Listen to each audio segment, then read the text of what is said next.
Assalamualaikum warahmatullahi wabarakatuh. Perkenalkan, nama kakak Siti Latifah dari Prodi PGSD Pendidikan Guru Sekolah Dasar di Universitas Muhammadiyah Purworejo. Di sini kakak magang 3 berada di SDIT Ulul Albab 2 Purworejo.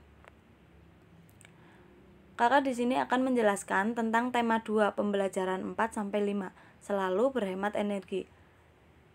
Di sini kakak akan menjelaskan manfaat sumber daya alam.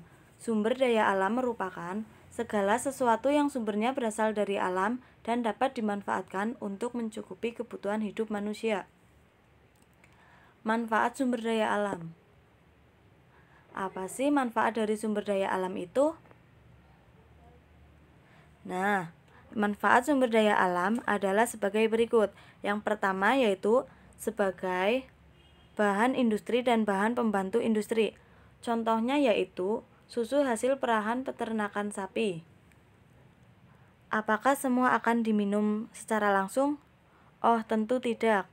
Susu lebih bermanfaat jika sudah diolah di pabrik, sudah dikemas dalam kotak atau kaleng. Manfaat yang kedua yaitu sumber daya energi. Contohnya yaitu minyak bumi dan gas alam. Maksudnya sumber daya alam yang benar-benar bisa dimanfaatkan sebagai sumber daya energi. Jadi manfaat yang ketiga sebagai sumber daya pertanian. Contohnya yaitu tanah dan air. Nah, pertanian itu termasuk sumber daya alam yang dapat diperbaharui. Manfaatnya sangat baik dan sumber daya alam ini tidak pernah habis. Sumber daya pertanian meliputi persawahan yang menghasilkan sumber daya alam yang berada dalam kebutuhan pokok manusia. Misalkan, menanam padi akan menghasilkan beras, sehingga beras dapat dimasak menjadi nasi. Itu merupakan sumber daya pertanian. Jadi, manfaat yang keempat yaitu sebagai sumber daya lingkungan. Contohnya yaitu pegunungan, pantai, dan lain sebagainya. Nah, ada beberapa manfaatnya. Manfaat yang pertama itu untuk memenuhi kebutuhan sehari-hari.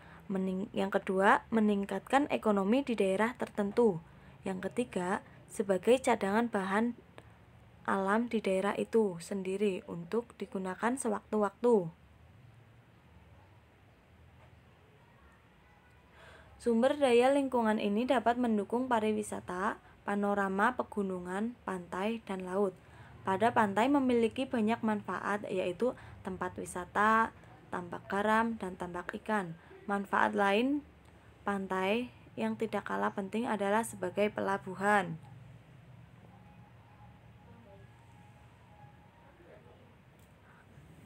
Ada dua pengertian fungsi pelabuhan, yaitu fungsi yang secara umum dan fungsi secara khusus. Yang pertama yaitu secara umum. Pelabuhan merupakan sebuah fasilitas di ujung samudra, sungai, atau danau untuk menerima kapal dan memindahkan barang, kargo maupun penumpang ke dalamnya. Yang secara khususnya yaitu dapat dibagi menjadi 4 bagian. Yang pertama, pintu gerbang atau gateway. Yang kedua, penghubung interface. Yang ketiga, mata rantai atau link. Yang keempat, kawasan industri atau industri entity. Kakak di sini akan menjelaskan satu persatu tentang pintu gerbang atau gateway. Merupakan suatu negara atau daerah karena suatu kapal dapat memasuki suatu negara atau daerah melalui pelabuhan negara atau daerah yang bersangkutan. Yang kedua yaitu penghubung, interface. Merupakan segala fasilitasnya yang tersedia dapat melakukan kegiatan pemindahan muatan dari angkutan laut. Misalkan kapal ke angkutan darat maupun sebaliknya. Yang ketiga, mata rantai atau link. Proses transportasi atau pengangkutan muatan dari daerah produsen atau asal barang sampai ke daerah penerima atau konsumen. Yang keempat, kawasan industri atau industri entity yang merupakan lingkungan kerja yang bersifat dinamis. Maka penyediaan sebagai fasilitas pelabuhan perlu dikembangkan termasuk fasilitas untuk industri.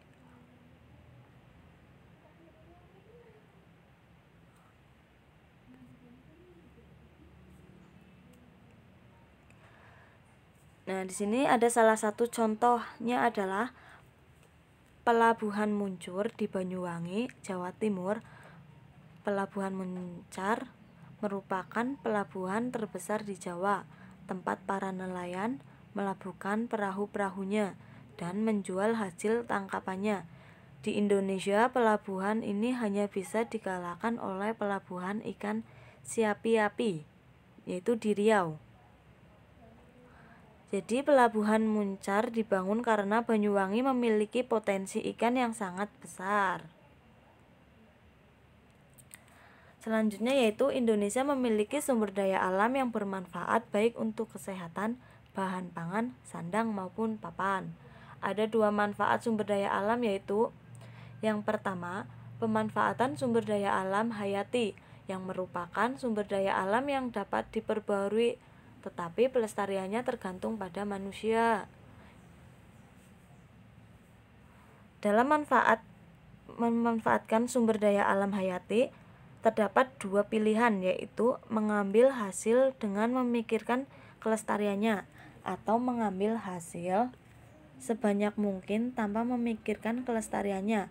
Dalam pemanfaatannya, manusia harus memperhatikan kelestarian sumber daya alam hayati agar tetap terjaga keseimbangannya.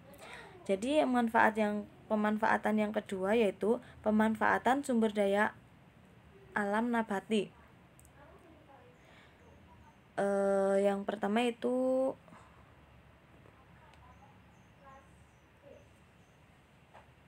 ada berbagai tanaman yang dimanfaatkan di Indonesia antara lain sebagai berikut. Yang pertama yaitu jenis tanaman yang dimanfaatkan sebagai sumber karbohidrat.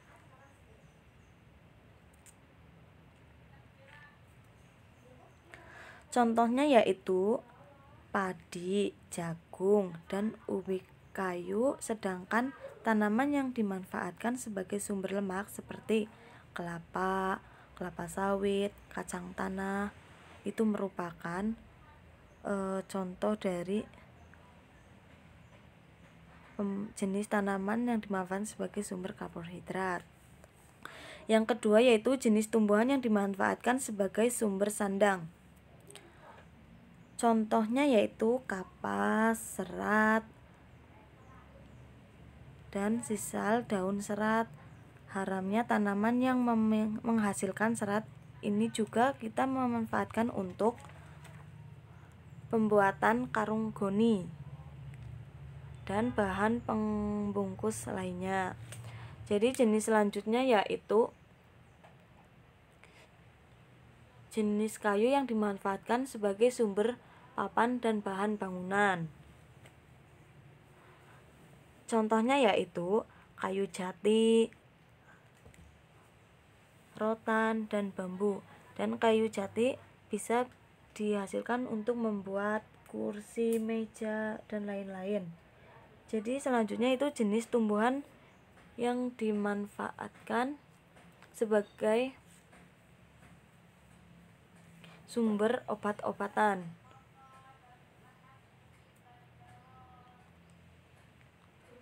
Lebih dikenal dengan apotik hidup. Contohnya yaitu kumis kucing, jahe, kencur, kunyit, temulawak, dan beberapa jenis tanaman lainnya untuk obat tradisional. Jenis selanjutnya itu jenis tanaman untuk industri.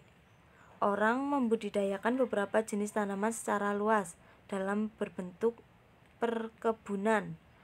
Misalkan contohnya yaitu teh, kopi, tembakau, lada, vanili, dan lain sebagainya. Selanjutnya yaitu jenis tanaman yang dimanfaatkan untuk minyak atsiri.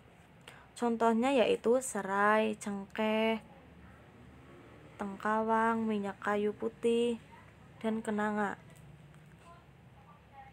Selanjutnya jenis tanaman yang dimanfaatkan sebagai tanaman hias. Contohnya yaitu bunga mawar, anggrek, melati, dan lain sebagainya. Selanjutnya, tanaman yang dimanfaatkan sebagai sumber protein. Contohnya yaitu kedelai, kacang hijau, serta jenis kacang-kacangan lainnya. Selanjutnya, jenis makanan pokok.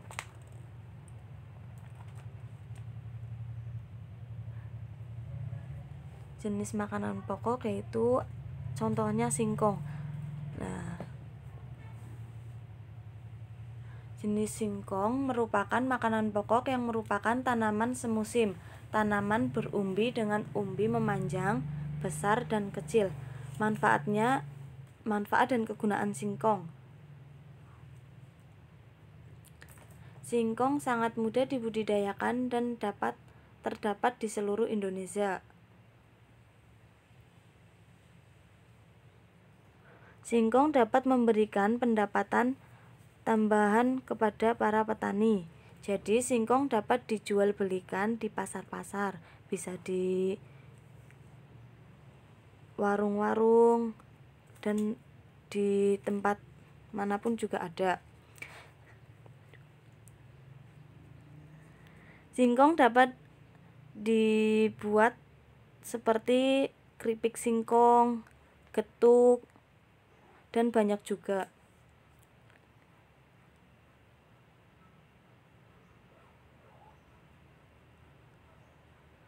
Singkong merupakan makanan kaya karbohidrat yang terdapat kandungan gizi seperti protein, vitamin, kalsium, fosfor, kalori, lemak, zat besi, dan vitamin B1.